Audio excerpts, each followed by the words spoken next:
this preview of Cosi fan tutte, the second production of the lyric opera in its 2011-2012 season. For the first production of the opera in the brand new spanking Kauffman Center for the Performing Arts, we saw one of the great grand operas in all of history, Puccini's Turandot. For the second production, the lyric's doing quite a contrast. It's a smaller, more intimate piece, a comic opera between 6 characters, and it ought to be a great contrast to give you an opportunity to see how this house works, both for grand opera and also for something more intimate. The opera is Wolfgang Amadeus Mozart's Cosi fan tutte. Now, I need to tell you the story of how this opera came about. It was in 1784, I think, that the official court poet of the court in Vienna, Ludwig II, his name was Lorenzo da Ponte, the poet was, ran across a rather impetuous young composer whose name was Wolfgang Amadeus Mozart, and decided the two of them ought to write an opera together, because da Ponte was under some pressure to write an opera. That was one of his duties as the court poet. The two of them selected a then popular comic play called The Marriage of Figaro, and produced one of the great classic operas of all time, which was a fabulous success.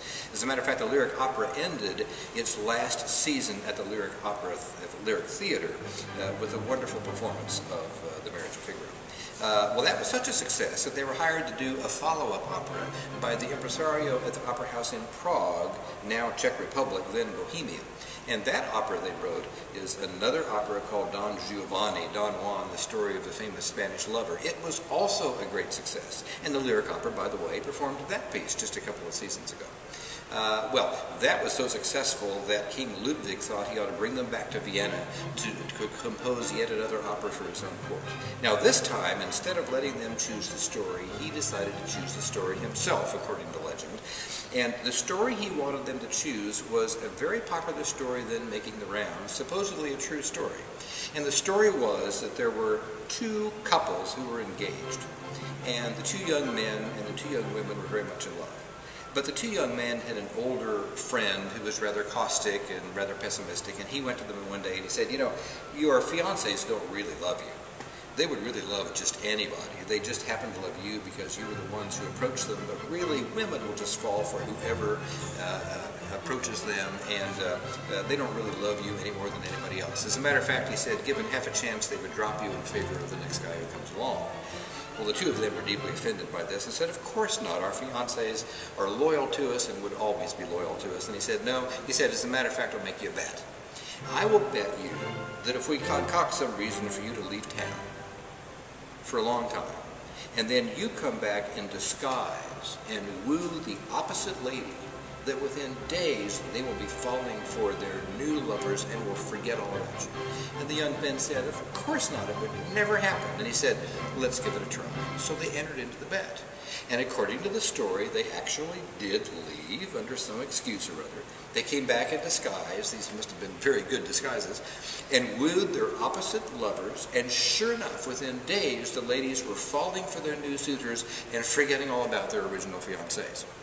And then the joke was revealed to everybody's general embarrassment, except for the fellow who'd made the bet in the first place. Now, this story was very popular at the time. It made the rounds. It was published in the papers. It was told from word to mouth.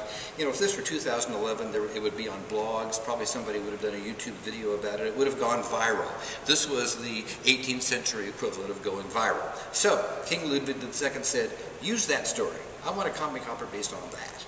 And so Mozart and da Ponte set to work, and they wrote one of the most interesting and intriguing comic operas of all time, Cosi fan tutte. Well, what does Cosi fan tutte mean? Cosi fan tutte is a kind of an untranslatable Italian phrase, which means basically they all do it. They being women, and do it meaning falling in love with whoever happens by. Sometimes it's more elegantly translated as thus do they all.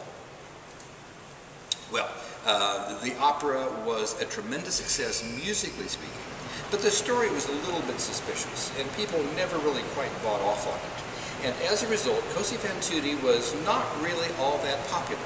during their lifetimes or for about a century afterwards.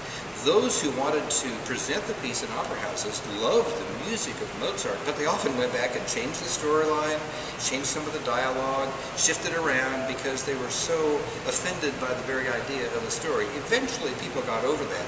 It was not until 1922 that the Metropolitan Opera premiered this piece, which was written in 1790.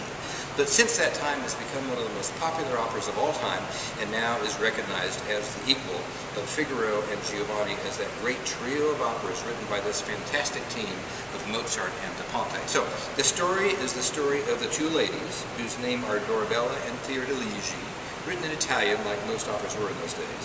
The men are Ferrando and Guglielmo, and their older friend who lures them into this bed is Don Alfonso, and each one of these characters has a tremendous aria to sing. Think of it, two couples, two men, two women, lots of opportunities for duets. Mozart doesn't waste any opportunity there. There are duets, trios, there's a wonderful trio between the two men and Don Alfonso, lots of fabulous music all the way through, and very, very funny.